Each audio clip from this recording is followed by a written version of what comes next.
Vamos retomar então?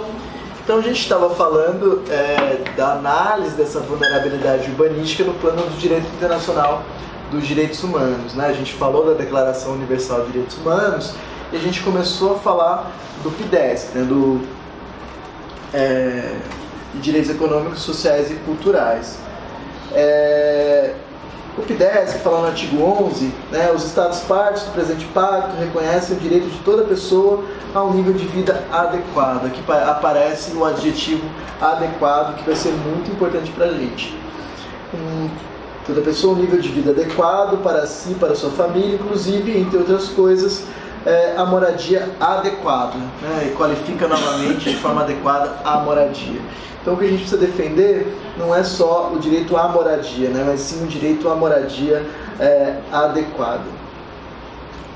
Aqui no fim, na minha apresentação, eu coloco outros tratados internacionais que também vão tratar da moradia especificamente. Depois vocês dão uma olhadinha.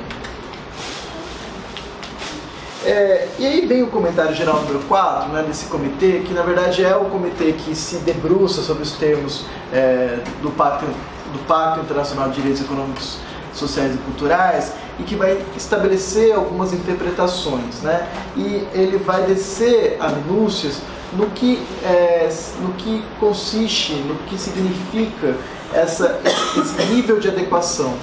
Quais são os critérios, quais são os fatores que eu preciso analisar para identificar se aquela moradia ela apresenta adequação ou se ela não apresenta adequação.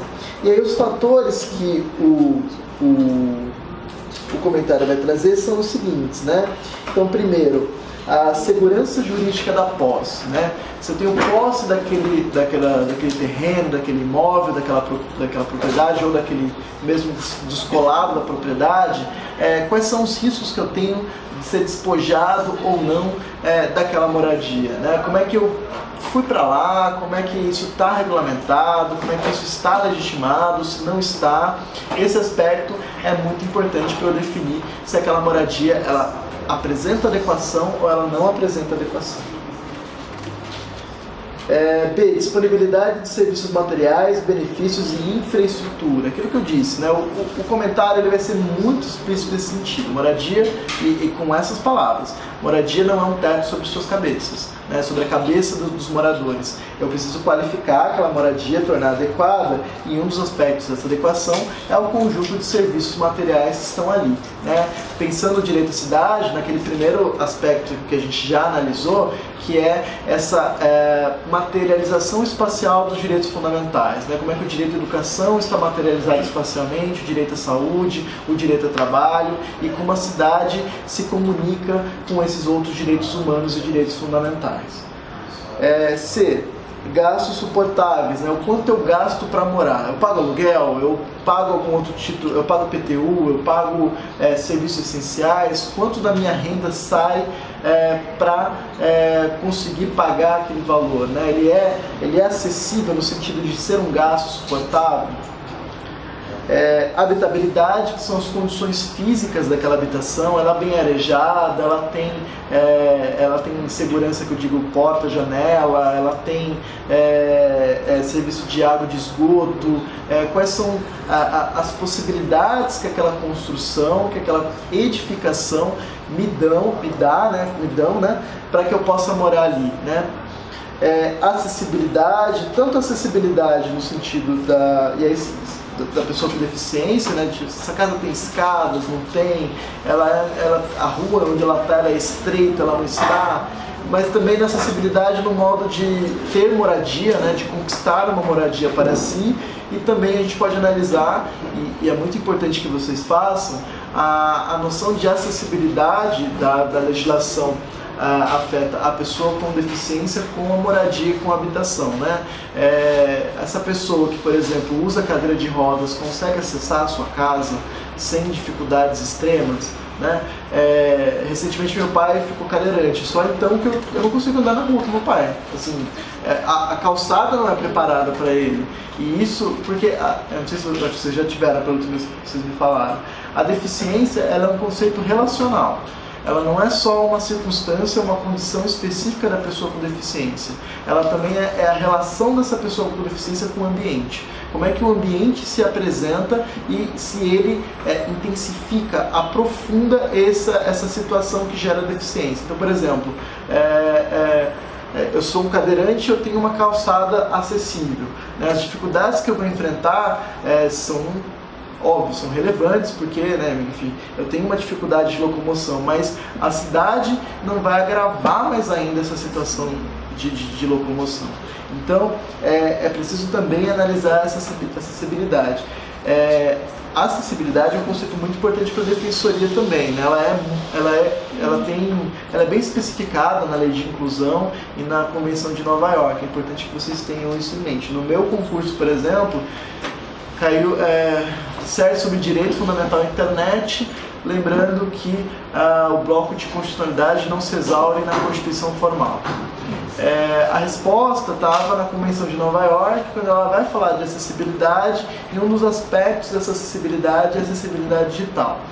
Outra dica de filme que eu dou Eu Sou Daniel Blake, que vai contar a história de um trabalhador inglês que sofre um acidente de trabalho, quer dizer, um acidente no trabalho, ele tem um acidente cardíaco, um infarto, e aí ele fica afastado do trabalho, precisa acionar o serviço de assistência social ou mesmo previdenciária e enfrenta as mais diversas dificuldades, entre as quais a inclusão digital. Então ele fala: cara, você me dá um tijolo, eu construo a casa que você queira, mas eu não consigo acessar um computador. E a defensoria precisa estar atenta a isso também.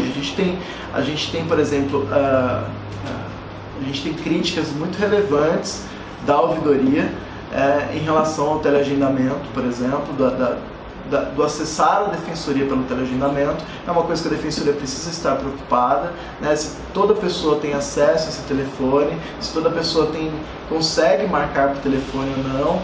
A gente conseguiu implementar lá no atendimento inicial a possibilidade do agendamento físico. Existem pessoas que preferem realmente sair das suas casas, ir no setor da defensoria, marcar e voltar para sua casa. Para ela é mais fácil do que esperar o telefone, agendar, etc. E ele, por exemplo, em algumas situações do filme, ele vai até o serviço e tenta falar com a pessoa, falando assim: não, você precisa fazer o recurso por internet, você precisa obter não sei o que lá por telefone. E isso bem que eu vou contar o filme inteiro, essas burocracias, elas vão dificultando o exercício desses direitos, E a defensoria precisa estar preocupada em relação à burocracia. A defensoria, ela nasce como instrumento de acesso à justiça, como eliminação de obstáculos, Acho que vocês precisam. Isso tem uma dica de leitura para qualquer estudante de concurso de defensoria pública, o livro do Mauro Capelletti e do Brian Garf, Acesso à Justiça. O meu acho que foi lido 12 vezes, está grifado, regrifado, anotado, e ele precisa ser lido realmente por vocês. Mas e quando a defensoria se alça obstáculo ao acesso à justiça? Quando a defensoria, pela sua burocracia, se torna um obstáculo. A gente precisa tomar esse cuidado. A gente não deixa de ser um serviço público e a gente qualifica a moradia. A gente é um dos serviços essenciais que precisa estar acessível à moradia. Eu, como morador, preciso acionar a defensoria pública. Por exemplo, se eu moro em São Paulo hoje e eu moro em Parelheiros, eu preciso acionar a defensoria pública como porta de entrada a Boa Vista 150. Eu preciso atravessar a cidade para ter o primeiro atendimento, para então ser atendido pela Unidade de Santo Amaro ou ser atendido pelo convênio quando a Unidade de Santo Amaro não atende o Parelheiros. A gente não atende totalmente Parelheiros, se eu não me engano só atende infância e violência doméstica. Mas é isso, eu preciso atravessar a cidade primeiro para ter o primeiro atendimento. É óbvio, a defensoria tem dificuldades estruturais, tem decisões políticas de concentrar o atendimento inicial. Não estou criticando aqui de forma vana, de forma leviana, mas a gente precisa discutir se esse é o modelo adequado, se tem outro modelo adequado, ouvir a população. A gente precisa ter essa dimensão que a gente também é um serviço público e, por vezes, a gente pode oferecer obstáculos intransponíveis e nos transformar em obstáculo ao acesso à justiça quando fomos criados para ser justamente o contrário, Então, o acesso à defensoria, por exemplo, é uma situação que vai qualificar ou não a moradia, né? Localização, obviamente, e adequação cultural, né? Assim, eu preciso ter equipamento de lazer, eu preciso ter oficinas, teatros, eu preciso ter baile funk, eu preciso ter questões que sejam expressões culturais, né? Naquela região. Claro que a gente vai, de uma certa forma, despejar uma certa ênfase na segurança jurídica da posse, né? E aí eu trago o que é essa segurança jurídica da posse pela Raquel Ronick. Lembrando que a Raquel Ronick, além de ser professora da USP, ativista de direitos humanos, ela foi também a relatora da ONU para a questão do direito à moradia adequada. Então, por dois anos, não lembro por quanto tempo, mas ela é realmente uma referência mundial no que toca a moradia, né? E ela vai falar o seguinte, que essa segurança jurídica da posse é um conjunto de relações que vinculam as pessoas, as moradias e a terra que ocupam, estabelecido por meio de leis estatutárias ou consuetudinárias, ou por arranjos híbridos ou informais, que viabilizam que alguém viva em sua casa com segurança, paz e dignidade. Vale dizer, todos devem ter um grau mínimo de segurança da posse, que garanta proteção legal contra remoções forçadas, assédios e outras ameaças.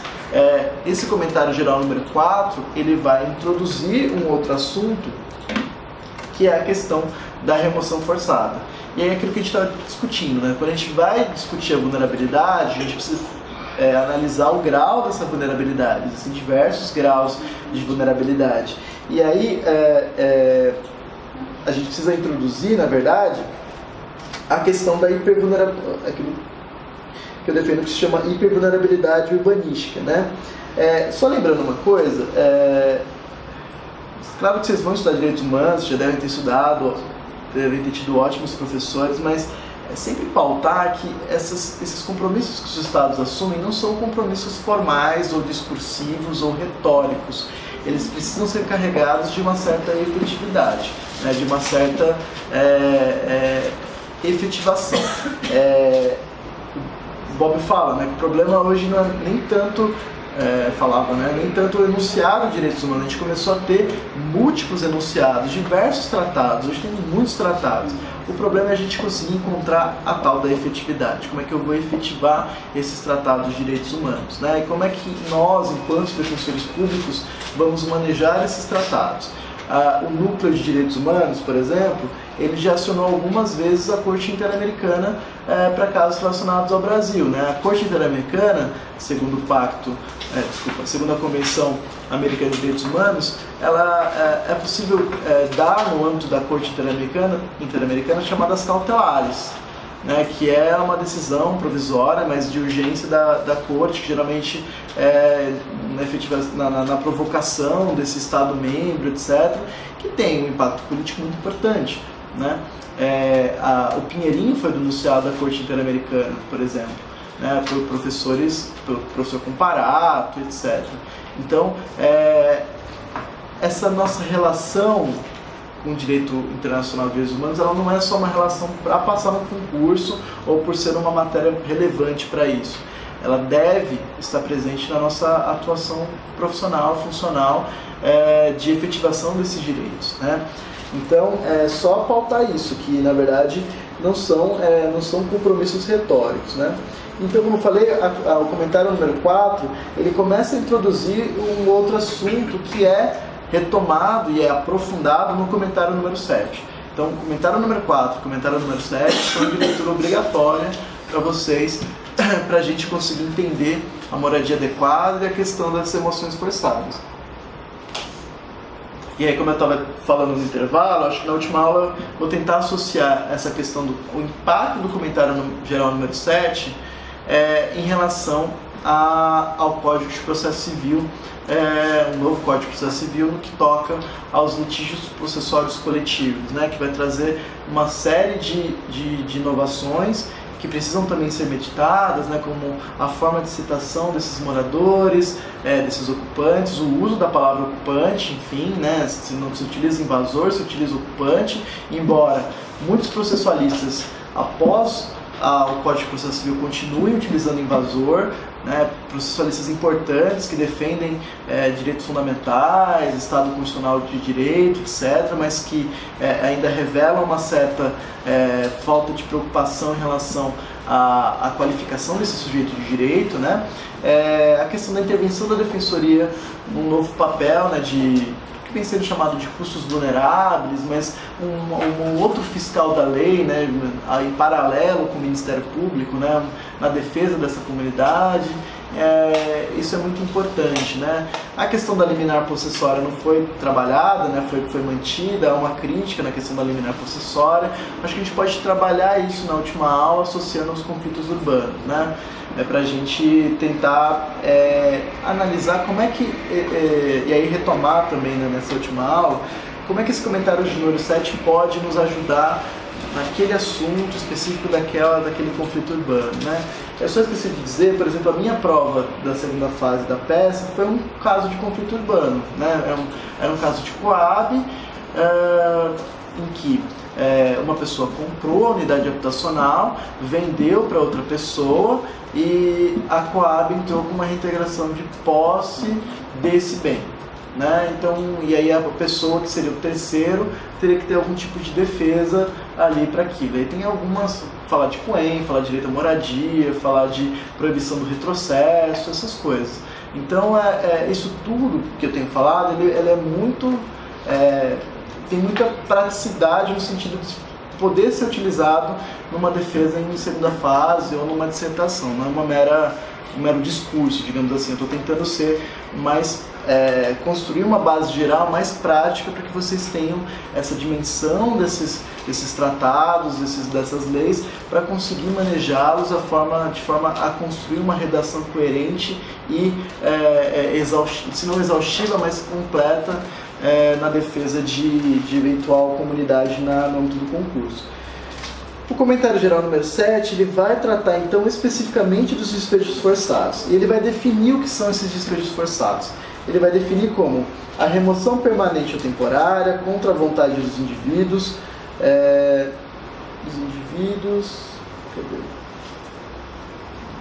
famílias e comunidades, das casas ou terras que ocupam sem provisão e acesso a formas adequadas de proteção jurídica ou outra, tomando-os como graves violações de direitos humanos. Uma coisa que a gente tem muito presente na nossa... É engraçado, assim, por exemplo, você vai, sei lá, você recebe um problema jurídico numa peça. Você fala, uma ocupação de 1 ano e meio de pessoas, de um terreno público, perto de um rio. Fala, o que eu vou fazer para defender essa comunidade? Não é tão simples assim, né? Não é uma coisa, fiz um contrato, essa cláusula é abusiva, quero rescisão, né? Então, como eu falei para vocês, o direito, ele está muito bem estruturado para esses conflitos individuais, até mesmo para uma reintegração de posse individual, mas as defesas que a Defensoria... Os argumentos que a Defensoria constrói são importantes, né? A gente vai ver isso, né? Então, o que eu vou alegar? O que eu posso colocar na minha questão de concurso ou na vida prática, que eu posso alegar de efetivo? Uma das coisas que a gente sempre tenta fazer é subordinar a remoção daquelas pessoas ao atendimento habitacional, né? Muitas vezes, o que acontece a grande maioria das vezes, aquela comunidade está ameaçada ou por uma ação de reintegração de posse ou reivindicatória, uma ação civil, na vara civil, mas grande parte das vezes aquela comunidade está ameaçada por ação civil pública ambiental do Ministério Público. É muito comum o Ministério Público entrar com ações civis públicas ambientais contra o município, solicitando que aquela comunidade, que o município regularize aquela situação de informalidade ou de ilicitude urbanística e que remova aquela comunidade. Veja, primeiro, aquela comunidade não faz parte da relação processual, né? Por hora ali é como se aquela comunidade fosse uma mobília, né, que eu preciso ser deslocada de um lugar, para o outro. Segundo, o Ministério Público, na maioria das vezes, pelo menos que a gente tem visto, Ministério Público na atuação ambiental, não pede que aquela comunidade tenha algum atendimento habitacional provisório. Então, e na grande maioria das vezes, a Defensoria Pública é avisada quando vai reintegrar. Então, assim, a gente não participou daquele processo, a gente não teve a oportunidade de dar voz para aquela comunidade não participou, não foi ouvida, o juiz pouco conhece quem são aquelas pessoas, não foram citadas. O município, por vezes, oferece uma defesa absolutamente formal. O que fazer, né? Trânsito em julgado, fase executiva, cumprimento de sentença. Muitas vezes o que a gente faz é entrar com uma outra ação civil pública, uma ação civil pública da Defensoria Pública, solicitando atendimento habitacional, provisório e definitivo. E a gente tenta subordinar uma coisa a outra, né? O que a gente tem verificado no mundo de habitação é que, geralmente, as câmaras de direito privado do Tribunal de Justiça do Estado de São Paulo, elas analisam o conflito urbano coletivo ainda sob a égide do direito do Código Civil, direito possessório, liminar possessória, direito de propriedade, olvidando e esquecendo, deixando para lá outros direitos sociais, quer dizer, direitos sociais tão importantes quanto o direito individual à liberdade, à propriedade, desculpa. E essa matéria não é trazida de forma adequada ali naquela Câmara de Direito Público, né? Então, a gente às vezes tem mais, a gente tem mais sucesso talvez nas câmaras de direito público, né? O caso da Vila Soma, por exemplo, se eu não me engano, o caso da Vila Soma tinha uma reintegração de posse e uma ação civil pública do MP, né? A reintegração de posse, salvo engano, pela massa falida, eu vou pesquisar isso direitinho para vocês pra gente discutir na última aula, tá? A massa falida Soma, né, da indústria Soma, e uma ação civil pública ambiental do MP. A gente estava atuando pelas duas partes e a gente conseguiu suspender no primeiro momento pela decisão da Câmara de Direito Público do Marcelo Sema, que vocês tiveram aula aqui. Tiveram aula com ele, né? Isso depois, enfim, foi para o Supremo, etc. Mas a gente não tem esse espaço de discussão no direito privado. Então, essa é uma questão importante. Então, uma das questões aqui da remoção forçada quando eu posso enxergar que esse conflito, esse litígio possessório é uma remoção forçada, é justamente um dos aspectos que a gente pode caracterizar, é justamente a falta de oportunidade de atendimento habitacional provisório ou definitivo. E aí discutir a efetividade desse atendimento habitacional provisório, né? Hoje, a maioria do atendimento habitacional provisório consiste em bolsa aluguel, auxílio aluguel, esse nome ele varia de acordo com a cidade, que é a entrega, a transferência de um valor a essa família que auxilia esse núcleo familiar a alugar uma casa.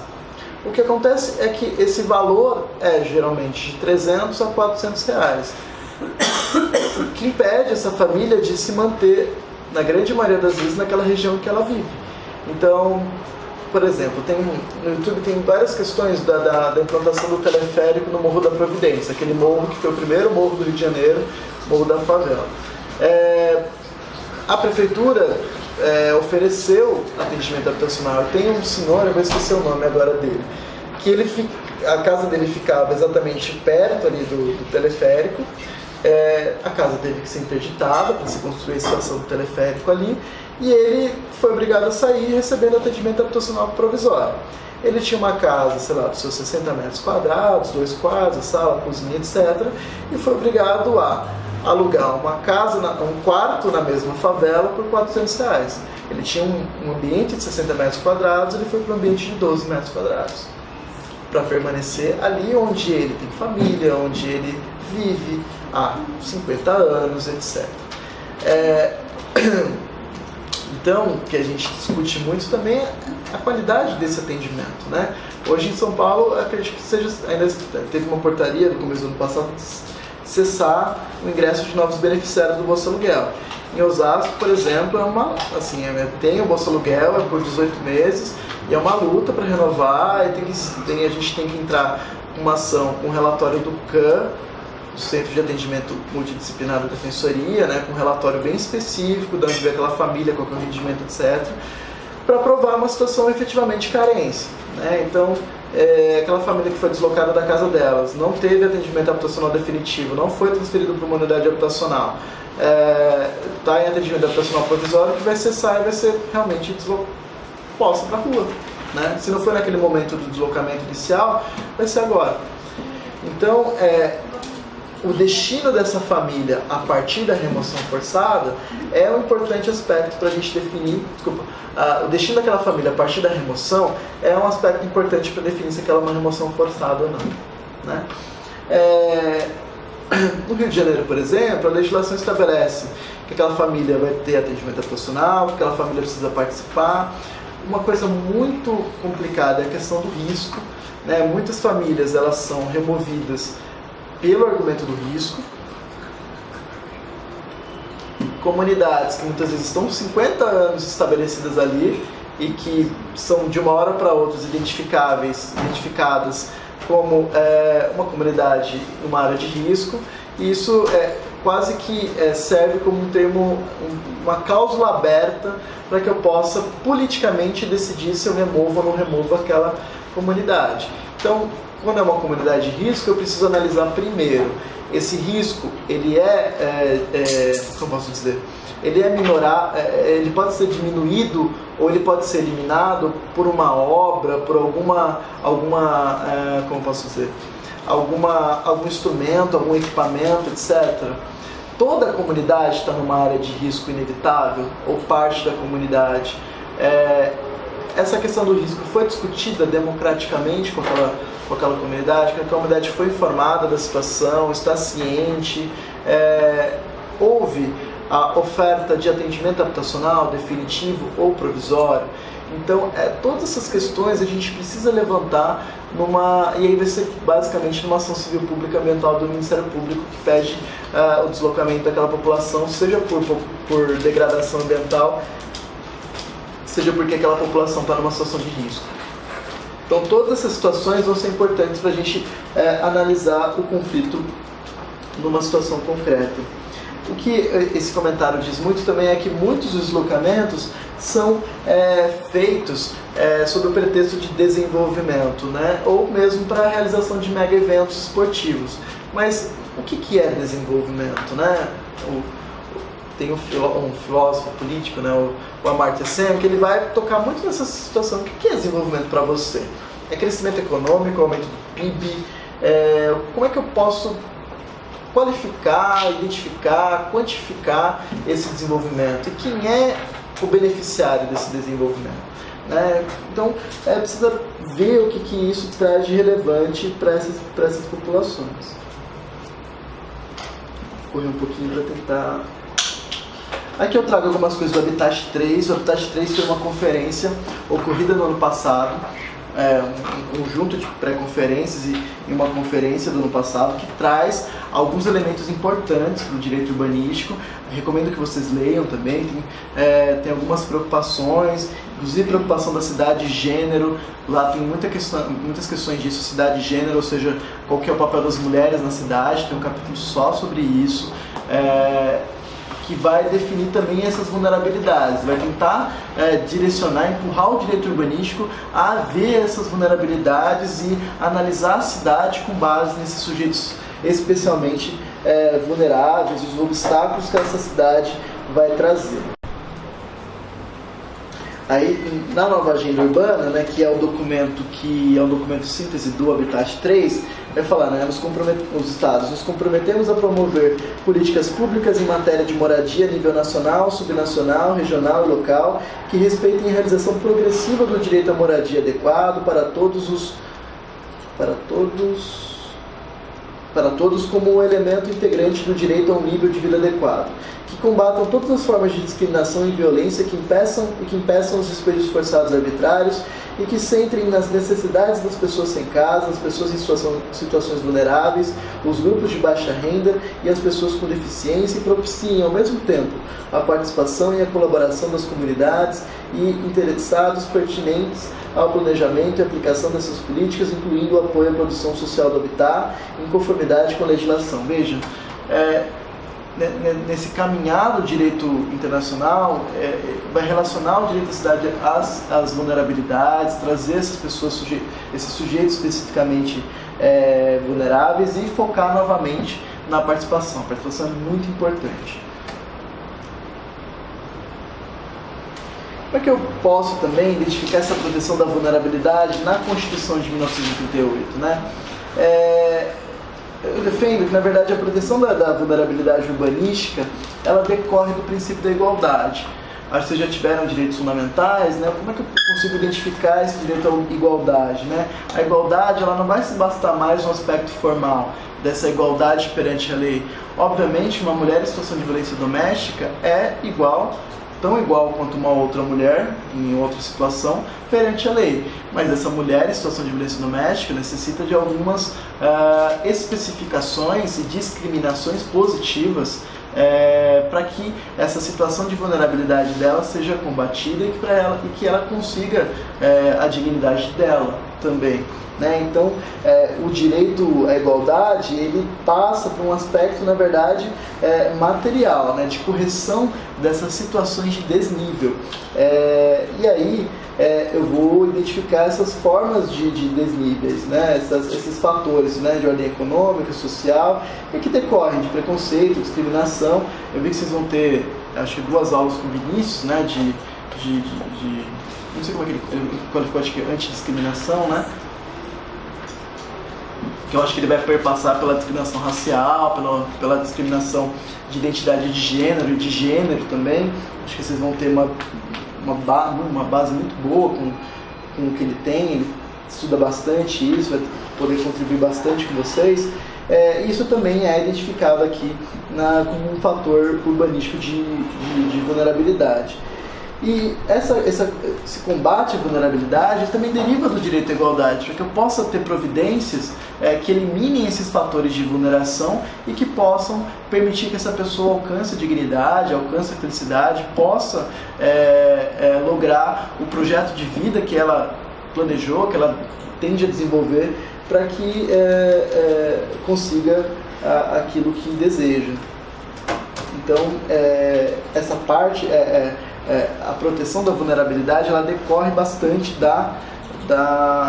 do direito à igualdade. E aí, a Constituição da República, de 1988, ela também traz um capítulo específico de política urbana, né? E a gente precisa analisar historicamente como é que esse capítulo foi construído.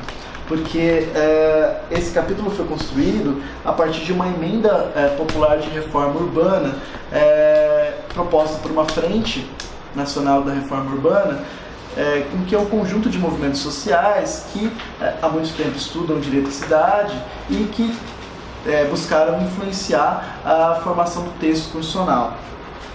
E a proposta original da emenda popular era o seguinte, né? Artigo 1º. Todo cidadão tem direito a condições de vida urbana digna e justiça social. O direito urbanístico, ele não é um direito neutro, digamos assim. O direito urbanístico, e a gente analisa isso muito nas diretrizes da política urbana definidas no Estatuto da Cidade, ele está vinculado aos objetivos republicanos.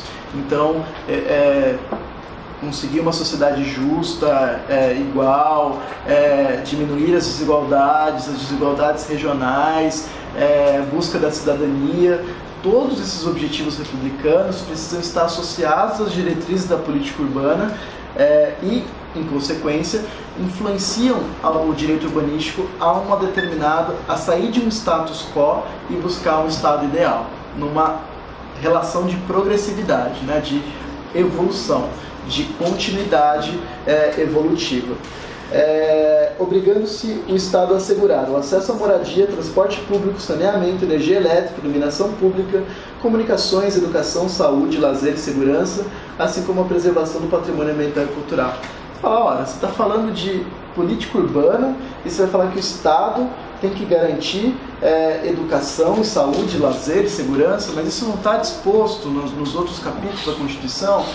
Tá, mas é justamente isso precisa ser articulado com a política urbana, né? A política urbana precisa materializar espacialmente esses direitos através de serviços de equipamentos públicos.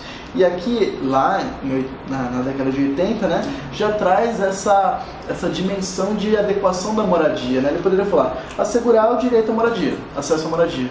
Mas não é só moradia, é moradia com transporte público, é moradia com saneamento, é moradia com energia elétrica, é moradia com iluminação pública, é moradia com comunicação, é moradia com lazer e segurança. Então, quais são esses aspectos da moradia? E 2, a gestão democrática da cidade, né? E a democracia já vem lá, a República Federativa, né, que se constitui Estado democrático de direito, mas também traz para a definição da política urbana um espectro específico da democracia, né, de como gerir essa cidade. E o artigo 2º, o direito a condições de vida urbana digna. Mudei aqui. Deixa eu voltar. O direito à vida urbana digna condiciona o exercício do direito à propriedade ao interesse social e uso dos imóveis urbanos e subordina o princípio do estado de necessidade. Função social da propriedade. Acho que eu não toquei nisso até agora, né? Fui tocar só agora.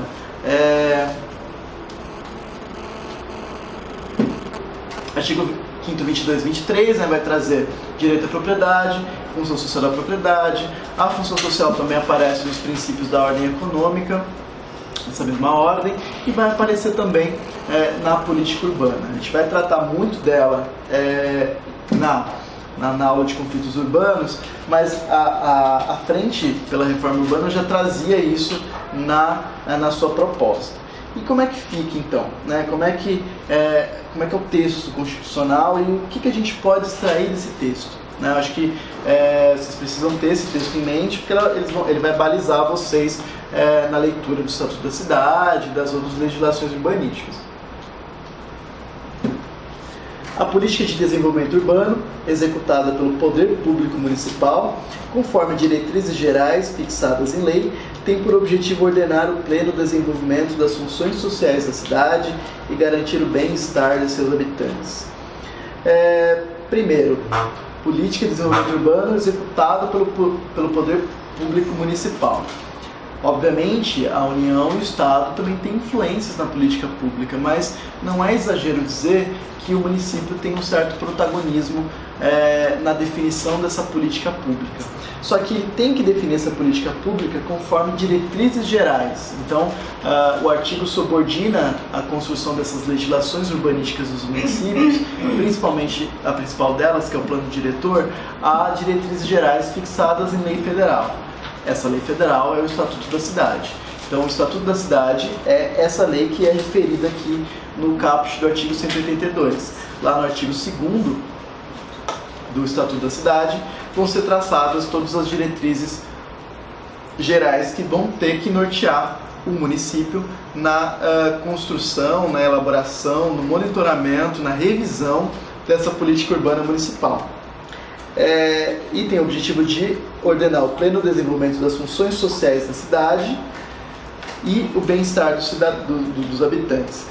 O artigo 1º do Estatuto da Cidade também traz a função social da propriedade, né? Embora ela não esteja aqui nesse caput, ela está como também um objetivo geral da política urbana. A gente vai analisar o que seria a função social da cidade, o que é a função social da propriedade, mas já adianto que a função social da cidade realmente é essa materialização espacial dos direitos fundamentais, pensando a cidade principalmente como valor de uso e não só como valor de troca.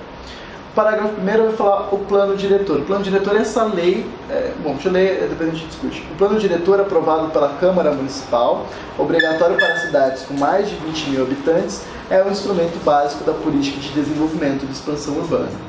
O plano diretor é uma lei municipal, aprovada pela Câmara Municipal, então o veículo do plano diretor não é um decreto, não é uma portaria, é uma lei aprovada pela Câmara.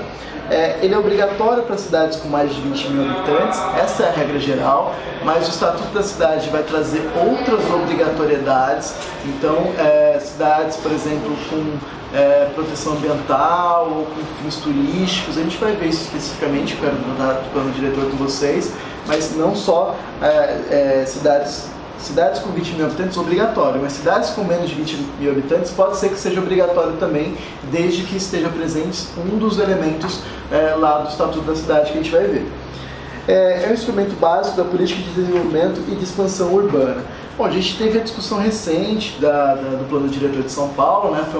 Foi um episódio muito noticiado e que ali a gente pôde ter uma dimensão bastante interessante da importância. A gente acabou, acho que eu falei agora em aula do minhocão, né, que foi um elemento que foi discutido no plano diretor, da política de cicloviária. Então, realmente um plano diretor é essa lei principal. Obviamente que ela não é a única lei, né? O Estatuto da Cidade vai falar que o plano diretor ele se insere num planejamento mais global, orçamentário, de execução orçamentária, e ele também vai se comunicar com leis, com a lei orgânica, com leis de zoneamento, principalmente, e com outras legislações urbanísticas. Importante salientar que, na verdade, o plano diretor ele também tem que ter uma periodicidade, né? Ele tem que ser decenal.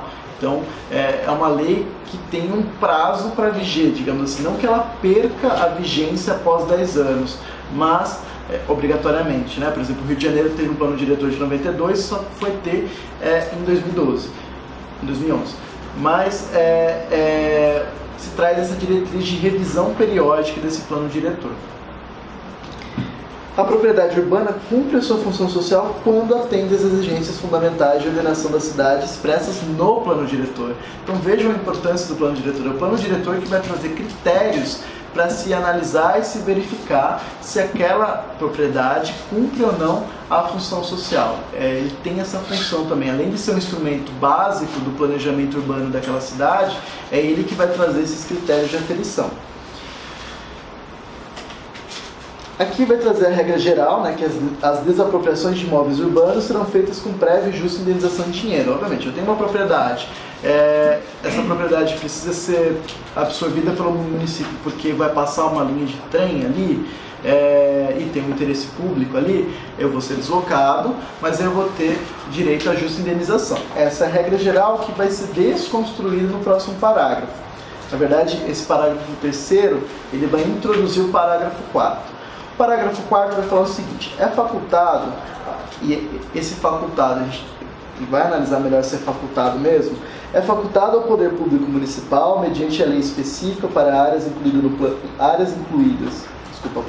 incluída no plano diretor, exigir nos termos da lei federal do proprietário do solo urbano não edificado, subutilizado ou não utilizado, que promova seu adequado aproveitamento sob pena de sucessivamente de parcelamento ou edificação compulsórios, imposto sobre propriedade predial e territorial urbana progressivo no tempo, desapropriação com pagamento mediante títulos da dívida pública de emissão previamente aprovada pelo Senado Federal, com prazo de resgate de até 10 anos em parcelas anuais iguais e sucessivas, assegurado o valor real de indenização dos juros. Esses instrumentos que estão previstos aqui nesses incisos são os instrumentos de indução da função social. São os instrumentos que o poder municipal tem de induzir, de provocar, de motivar ou mesmo de compelir para que o proprietário de um imóvel até então desfuncionalizado, ou seja, desatrelado da função social, passe a atribuir àquele imóvel uma função social. O Estatuto da Cidade ele vai ser mais específico em relação a isso, mas aqui o parágrafo 4 já traz um caminho. Então primeiro ele vai ser notificado para ou parcelar ou para edificar compulsoriamente, olha, construa, parcele, utilize adequadamente. 2. Se não utilizar em determinado tempo, impor sobre a propriedade predial territorial progressivo no tempo. Então, além daquele aspecto, isso péssimo tributário, mas em aquele aspecto fiscal, de arrecadação, aqui vai ter um instrumento extrafiscal, de motivar ele a cumprir através do imposto mais alto. Enquanto você tiver com o seu imóvel desfuncionalizado, você vai pagar imposto mais alto. Não quer pagar imposto mais alto? Atribua função social ao seu imóvel. Então é uma forma de, através do tributo, eu conseguir uma outra finalidade, uma outra função que não é aquela meramente arrecadatória, de conseguir recursos aos cofres públicos para a manutenção dos serviços públicos e das atividades do Estado, e sim para que obrigue o proprietário a atribuir função social. E, por fim, lembrando que no parágrafo 3º fala: desapropriação dos imóveis urbanos serão feitos prévia e justa indenização em dinheiro. A previsão do parágrafo 4º, inciso 3, é o que a gente chama de desapropriação-sanção. Essa desapropriação vai ser com pagamento mediante títulos da dívida pública de emissão do Senado Federal, então não é em dinheiro, e não vai ser imediato, vai ser no prazo de resgate de até 10 anos em parcelas anuais iguais sucessivas, assegurado o valor real da indenização e juros legais. Então é uma forma diferenciada de desapropriação que a Constituição permite como uma sanção pela falta de indução, por falta de função social. E nisso ela diferencia da regra da desapropriação normal, que é em dinheiro e que é imediata e justa. E aqui, embora seja justa, vai ser em títulos da dívida pública e espaçada no tempo. Eu não vou causar prejuízo a esse proprietário, porque ele vai ter o valor daquele bem de volta, só que ele não vai ter de forma imediata, ok? Porque o que eu disse do facultado é que, na verdade, se tem uma interpretação constitucionalmente mais adequada, no sentido que é um dever fundamental do município implementar isso, não é facultado, embora haja a previsão literal nesse sentido, né? Primeiro porque é muito difícil de falar em faculdade do Estado, se fala em discricionariedade, ou se fala em faculdade. É difícil você dizer que o gestor tem a faculdade de fazer algo. Ele tem a discricionariedade, ele tem critérios de conveniência e oportunidade para adotar essa ou aquela providência. Mas, quando eu falo de função social da propriedade, e aí quando eu falo também de, acho que vocês já estudaram em direito constitucional, em dimensão objetiva do direito fundamental à moradia, eu consigo extrair desses dois elementos a obrigatoriedade do município em obrigar, em adotar esses instrumentos indutórios da função social. São Paulo, recentemente, com o plano diretor, está tendo uma experiência bastante positiva com isso, né? Já houve a notificação, houve primeiro um mapeamento desses imóveis não utilizados ou subutilizados, ou não edificados. Esses imóveis já foram notificados, alguns ofereceram defesa, outros não, e aqueles que não ofereceram defesas ou tiveram suas defesas rejeitadas já estão com um primeiro patamar de imposto IPTU mais alto, né? Isso tende, se eu não me engano, pelo plano diretor a 5 anos, quando então será autorizado ao Estado a desapropriação sanção. Isso é muito importante. Eu não deixo de conseguir, né, a ocupação como um grande instrumento de monitoramento de prédios desfuncionalizados. É muito difícil uma ocupação de prédios centrais se ater a prédios funcionalizados. Você não vê a agência do banco tal foi ocupada. Não, porque aquele prédio guarda uma função social de funcionamento de uma agência, de uma empresa. Todos os prédios que recebem uma ocupação são prédios abandonados, muitos deles há mais de décadas, com tributos atrasados e que estão ali sem realmente cumprir nenhuma função social. Então a ocupação não deixa de ser um instrumento relevantíssimo de monitoramento de prédios desfuncionalizados no centro de São Paulo, no centro das cidades. E o artigo 183 vai trazer uma modalidade específica de usucapião urbano, né, com requisitos menos, não digo rígidos, mas mais específicos e com requisitos mais rígidos, mas com um lapso temporal menor do que aquelas modalidades de usucapião previstas no Código Civil, né, que são geralmente 15 de 10, embora agora exista a possibilidade do usucapião de 2, né, usucapião familiar, mas aqui vai trazer uma usucapião específica, e a usucapião no feminino mesmo, não se esqueçam, né, a usucapião específica em relação a imóveis situados em área urbana, que tenham metragem de até 250 metros quadrados, que por 5 anos, ininterruptamente e sem oposição, teriam sido utilizados para sua moradia ou sua família e que permitem, portanto, a aquisição do domínio, desde que não seja proprietário de outro imóvel urbano ou rural. Toma muito cuidado, né? Às vezes a gente fala usucapião, quero usucapião, mas você tem 300 metros, não dá para ser usucapião. Dá para ser usucapião de 15 anos, de 10 anos do Código Civil, não dá para ser esse usucapião. Então, tomar cuidado para você não confundir os requisitos das diversas usucapiões, para não, como posso dizer, definir um critério que não é daquela modalidade. Então, tudo bem, mais de 200, tá para sua moradia, tá lá há 10 anos, usa o capião específica do Código Civil, tá bom? Não vai poder ser essa usucapião específica, essa usucapião da Constituição que é reproduzida no Código, no Estatuto da Cidade.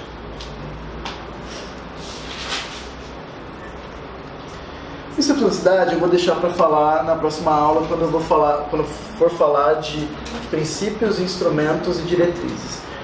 Eu só quero, por fim, né, falar para vocês então que eu entendo que existe um microsistema protetivo dessas pessoas em situação de vulnerabilidade urbanística, notadamente pessoas moradoras de assentamentos informais e que por vezes estão em uma situação agravada de vulneração, que são as pessoas em contexto de remoção forçada. A gente pode articular esse material legislativo constitucional, de direitos humanos e de legislação federal e na atuação nossa como defensor público a gente precisa adotar um ponto de vista, que é o ponto de vista do nosso usuário.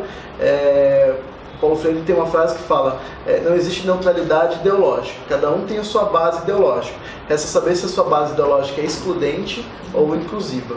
E a gente precisa adotar uma base ideológica inclusiva. Acho que se espera isso de nós num conflito que envolva uma situação vulnerável. Então, obviamente, toda a minha leitura aqui foi a partir de um ponto de vista. Eu não tenho aqui nenhum compromisso de ser neutro. Não prestei concurso para juiz e não tenho essa finalidade. Eu sou defensor público, defendo um ponto de vista que, na minha concepção, trazendo toda essa legislação, essa normatividade, é possível. Então, é nesse sentido que eu propus a vocês a pensar em relação a isso e, na minha opinião, existe esse microsistema protetivo. Gostaria que depois vocês pensassem se existe ou não existe, se vocês têm alguma crítica ou contraposição. Eu vou deixar meu e-mail no fim e dizer para vocês que ainda tenho 2 aulas com vocês, então só a título de planejamento. Próxima aula a gente vai estudar o Estatuto da Cidade, tentar pensar os principais artigos, analisar, e aí no terceiro encontro, próximo encontro na próxima terça-feira, o terceiro na segunda-feira, não nessa, na outra, né, como a gente planejou. Vai ser para falar sobre os conflitos urbanos, trazendo aqui os exemplos que defensorias públicas participaram, né, Rio, São Paulo e Minas Gerais, principalmente, e tentando contrapor a legislação processual, né, o que esse novo Código de Processo Civil nos traz de importante no manuseio do direito urbanístico e no manuseio do direito civil, no aspecto processório, sobre a perspectiva da defesa das pessoas ocupantes de prédios desfuncionalizados. Acho que é dessa forma que eu construí os meus 3 encontros. Acho que dessa forma a gente consegue abarcar bastante temas. Tá bom? Obrigado!